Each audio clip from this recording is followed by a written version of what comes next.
Today I'm going to show you exactly how I was able to close over 300 grand this month. I'm going to show you in two very simple steps. Okay, number one, what I did. I'm literally just going to break down my entire Google Calendar step by step by step. Number two, how I did it. So basically, I'm just going to tell you the lessons, the mindsets, the whatever that got me to this point. Before we jump into everything though, let me just refresh this to show you it's real. Perfect. And then here's my actual KPI sheet in case anyone cares about the stats. I'll also include them somewhere up here. Just the closing rates, the cash collected, the different deal sizes, everything. But let's just jump right into the video. So before we talk about how I got my results, let's first talk about what I did specifically, right? So I categorize my day into three separate sections, okay? Red, green, and blue. Red is going to be YouTube, green is going to be calls that I take, and blue is just any other YouTube or miscellaneous work that I didn't finish or I want to add. Okay? Super simple. Again, like these gray things are just the different people I have calls with when I am having calls. Okay? So don't let that confuse you. And yeah, I usually start my days around 5 and I'll end them around 8. Like I wake up early because I'm used to it. You can start your days around 8 and end at 11. It's the same exact thing. All right. Now, the one thing you're going to notice on my calendar that's very different than a lot of other people is the fact that I don't have any guru shit. Meaning, I don't do a cold plunge. I don't do an ice bath. I don't do any journaling. I don't do any of that stuff. The reason is because none of that stuff has anything to do with me making more money or me engaging in business, right? And you might think, no, those things are externally tied to your business affairs. And if you do them in the long term, you're like, no, like you might be right in some way where doing these things might make me feel better and maybe like, but the reality is if I don't have to do those things, if I don't have to do a cold plunge, if I don't have to spend my time doing those things, I have more time for business. All right. And you also might be thinking like, oh, but how can you say this if you didn't try it? I tried everything. I tried meditation. I tried journaling. I did all those things, right? And I got the result that I got, like in terms of how I felt and how much money I made. And when I started to cut them out, I noticed zero difference. I was just as productive and I made even more money because I was spending the time that I would normally spend on cold plunge or meditation on just taking more calls or making more YouTube videos, the things that actually do make me money. So moral of the story, money making activities make you more money. Okay? So now that we know what I did, let's now talk about how I did it. So I'm going to break this into like three main things that were the most important for me to actually reach these results. And the first thing is just not using a script. I have not used a script for the past year and a half or so. And I've gotten the most unbelievable results. Right? I've used a script before and the difference is insane. I like to think of it as when you use a script, you're just not able to reach the full potential of a conversation. And like perfect example for this is just like if you think about your best friend, right? Your absolute best friend. You guys probably became such good friends because you didn't expect to hit it off, but then you ended up hitting it off. You guys ended up like being in some like event or something, and then you guys related to each other and like, oh my god, like we have so much in common, right? It wasn't scripted. The reason it developed so far, you guys are just your best friends, is because it was natural, right?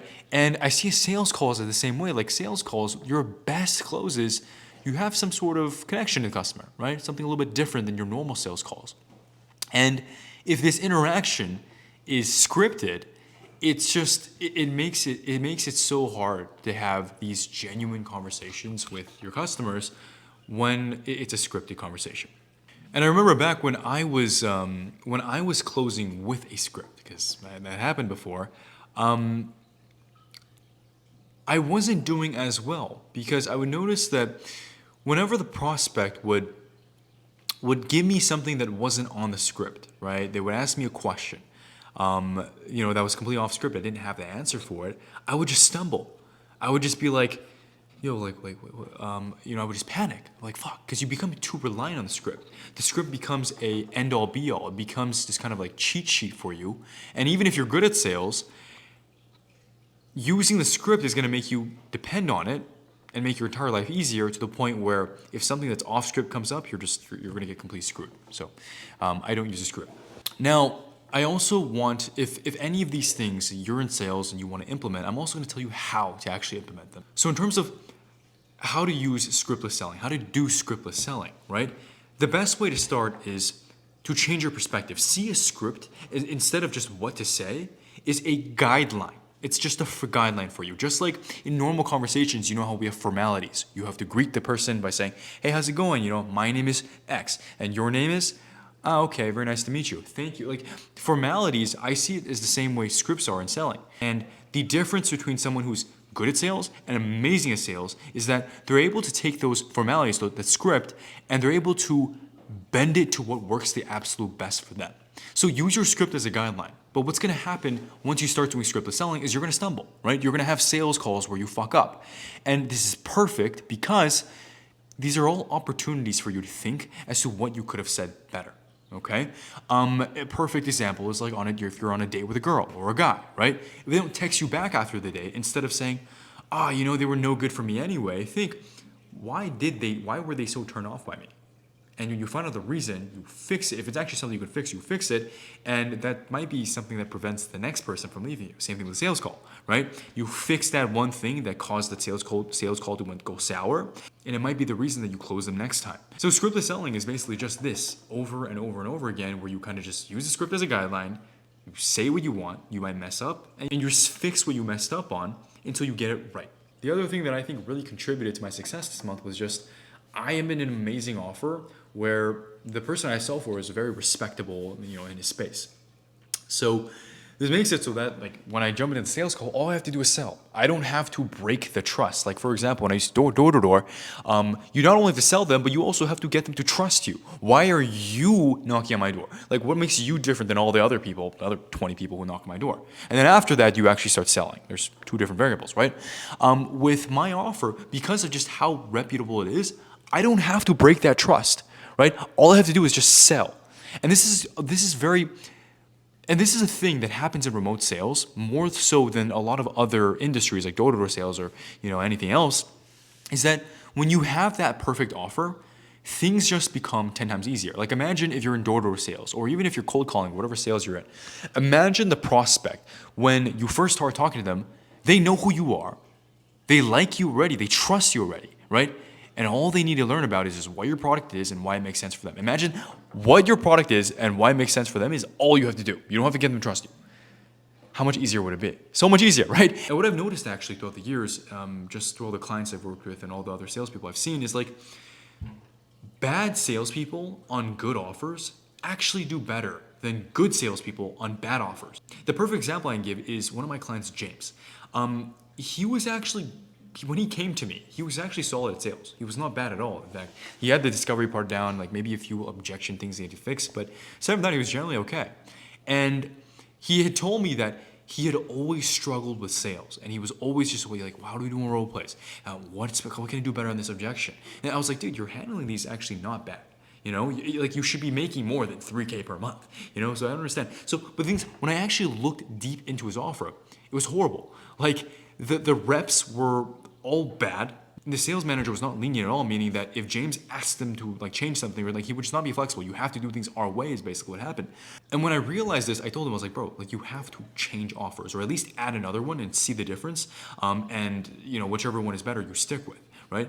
And that's what he did. And after he did that, it was literally night and day. He went from $3,000 a month, right, to not changing anything in terms of how he sold, but then being on a better offer, and he hit his first $10,000 a month in the first 2 months. And generally, I would say this is something where I'm very good at identifying what specifically a salesperson is doing wrong to not make more money, whether that's being bad at sales or it's not being on the right offer. That's why I do offer help for a very specific kind of person that you feel like you're doing a lot of things right. You feel like you're doing sales properly, you're reading your script properly, you're doing scriptless selling or whatever you're doing, but it's just maybe one or two things you can't figure out as to what you're doing wrong, which are holding you back from, selling more, getting that 10, 20, 30K a month. So if you feel like that's you, right, sign up for a call below and we'll see if it's a good fit for basically my A to Z like coaching program where I coach you A to Z, not only how to sell properly, but also just how to find a perfect offer.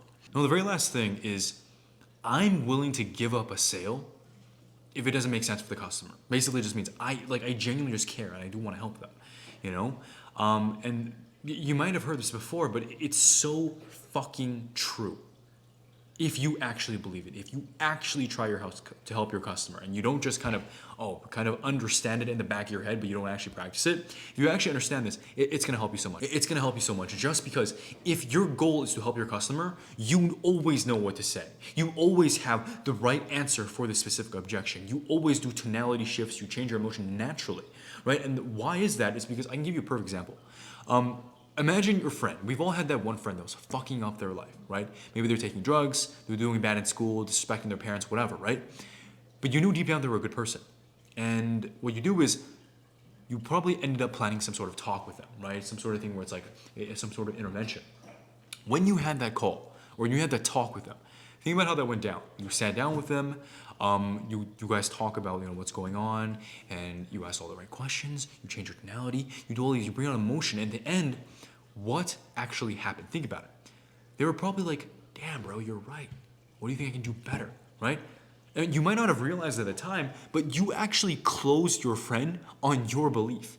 That was that talk with them was the same thing as an actual sales call. You just didn't realize it. It's all the same fundamentals, right? But think about it. Did you stumble? Did you have any problems trying to convince your friend that they were doing something wrong? No, you didn't. Why? Because your premise was to help them.